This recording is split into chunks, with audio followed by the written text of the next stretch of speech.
या हमें परमात्मा से मिलने का जो राह बताए वो हमारा सच्चा सगा संबंध है, अथवा जो संसार में ही हमें भटकाए वो हमारा सगा संबंध नहीं। तजो पिता प्रहलाद विभीषण बंधु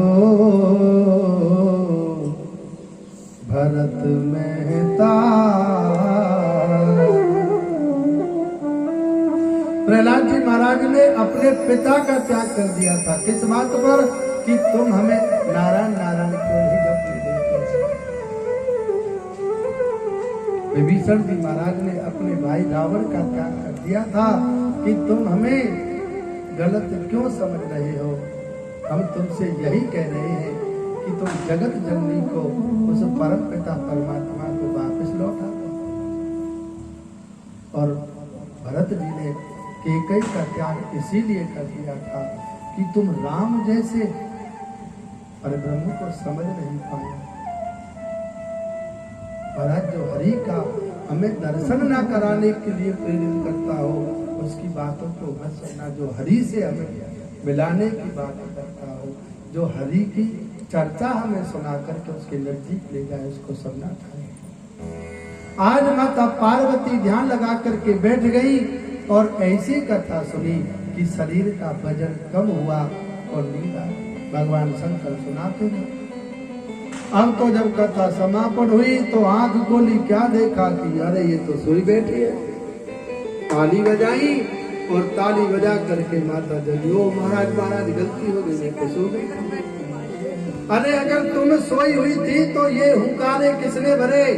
भगवान शंकर ने दौड़ करके देखा तो क्या देखा कि डाल पर तोता बैठ करके पार्वती जी की आवाज में हुंकारे भर रहा है।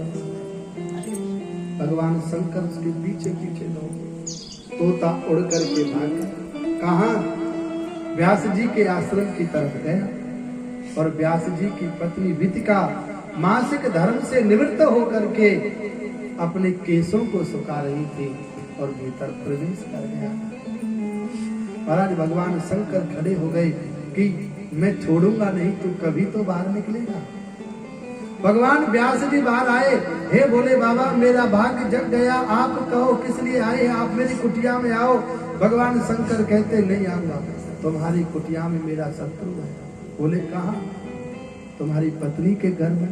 बोले क्या बात हुई है? अरे इसने अमर कथा को सुन लिया है। भगवान महादेव से व्यास जी ने कहा कि जिसने अमर कथा को सुन लिया फिर उसे तुम क्या मार सकते हो। भगवान शंकर छोड़ करके चले गए और वह 12 वर्ष तक बालक भीतर ही भीतर भगवान के नाम का जप करने लगा।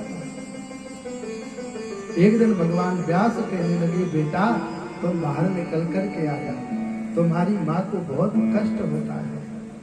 बोले मैं आ तो जाऊंगा लेकिन तुम्हारी माया मुझे पकड़ लेगी। बोले मैं तुम्हें वचन देता हूँ, तुम्हें मेरी माया नहीं पकड़ेगी। भगवान सुखदेव जी बाहर आए और अपने नाल को कंधे पर डाल करके जंगल में जाने लगे। व्यास जी महाराज हा पुत्र कहते हुए पीछे पीछे जा रहे थे।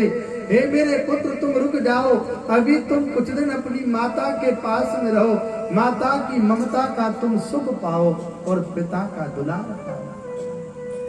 जिन माता पिता को हम और आप एकमात्र संतान पैदा करने का उद्देश्य समझ रहे हैं, वह बहुत बड़ा एक हमारे साथ में छल हो रहा है। ये जो संतान उत्पत्ति है, यह हमें पुत्र ऋण, देव ऋण, ऋषि ऋण और पितृ ऋण से मुक्त करने के लिए भी है। और दूसरी बात, हमें भजन करने के लिए जीवन मिला, सत्कर्म करने के लिए जीवन मिला हुआ है।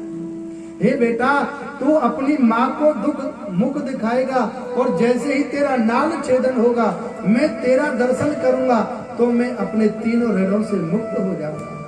थोड़ी देर तो रुक जा।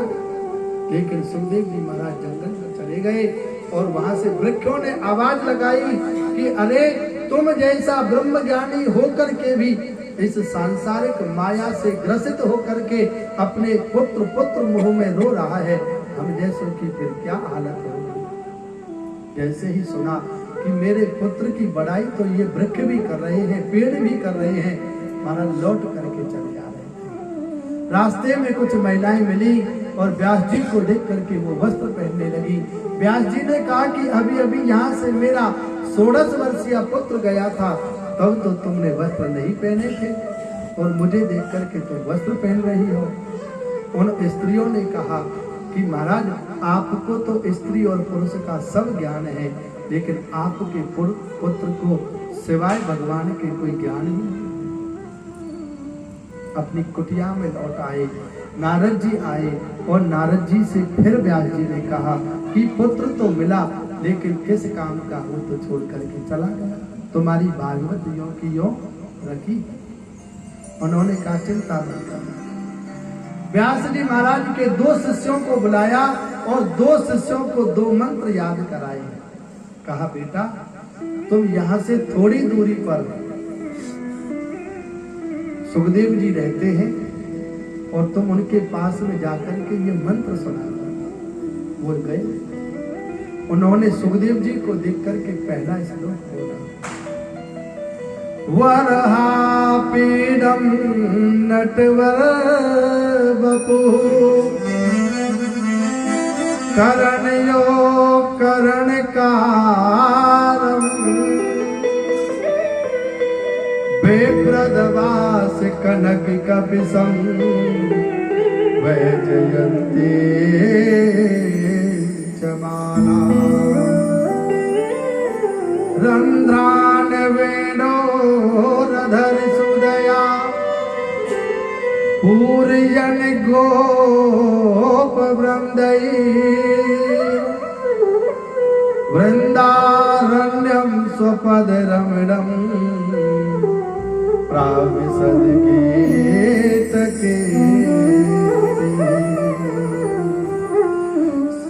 गोधूली बेला में भगवान श्याम सुंदर अपने ग्वाल वालों के साथ में जब गायों को लेकर के नंदगांव में वापस आते हैं, उस समय पर उनके खुरों से उड़ती हुई धूल जब भगवान के श्री अंग पर लगती है तो ऐसे लगता है कि किसी ने चित्रकारी कर दी। एक ही कन्नेर का फूल है, लेकिन देखने वाले को लगता है कि वो दोनों कानों पर है। महाराज नटवर बपू हूँ, आपने नट का खेल तो देखा होगा कि कैसी कैसी कला कर देता है, लेकिन वह नट भी किसी सर्प के ऊपर खड़ा होकर के नृत्य नहीं कर सकता। लेकिन भगवान श्याम सुंदर ऐसे हैं कि एक सर्प के ऊपर खड़े होकर के भी नृत्य कर देते हैं। जब रूप की सुंदरता का वर्णन सुना तो उनको आया कि चलो चल करके देखना चाहिए कि वह कितना सुंदर है। निराकार ब्रह्म की उपासना करते थे, उनको लगा चलो देखो कि वो साकार ब्रह्म कैसा है। लेकिन जैसे ही खड़े हुए तो मन में विचार आया कि जो रूप का सुंदर होता है वो कपटी भी तो हो सकता है। किसी सरोवर के किनारे देखो, वहां बगुला मिल जाएगा और बगुला को देखो बिल्कुल सफेद होता है, लेकिन उसकी बैठने की क्रिया ऐसे समझो कि बिल्कुल शांत बैठा है, लेकिन उसका ध्यान कहाँ होता है? मछली की तरफ। और जैसे ही मछली दिखती है कब उड़ता है और कब अपने मुंह में उसको भर लेता है। उनको ध्यान आया कि जो रूप का सुंदर है ये जरूरी नहीं है कि जो हृदय का सुंदर है। मुझको बाह्य रूप से क्या लेना देना, जिसका हृदय सुंदर हो, जिसका हृदय शुद्ध हो उसी के पास में बैठना चाहिए। कहने को तो रात्रि में काले भुजंग नाग की आंखें भी मणि की तरह चमकती हैं, तो क्या उन आंखों को मणि समझ करके हमें पकड़ लेना चाहिए? जैसे ही मणि की तरफ भगेंगे फुंकारा पड़ेगा और खत्म हो जाएंगे। उन्होंने कहा कि ऐसे नहीं जाता। व्यास जी के शिष्यों ने कहा कि ये खड़ा तो हुआ लेकिन ये तो फिर बैठ गया, अब क्या करना? उन्होंने दूसरा श्लोक आहो बकीयम स्तन का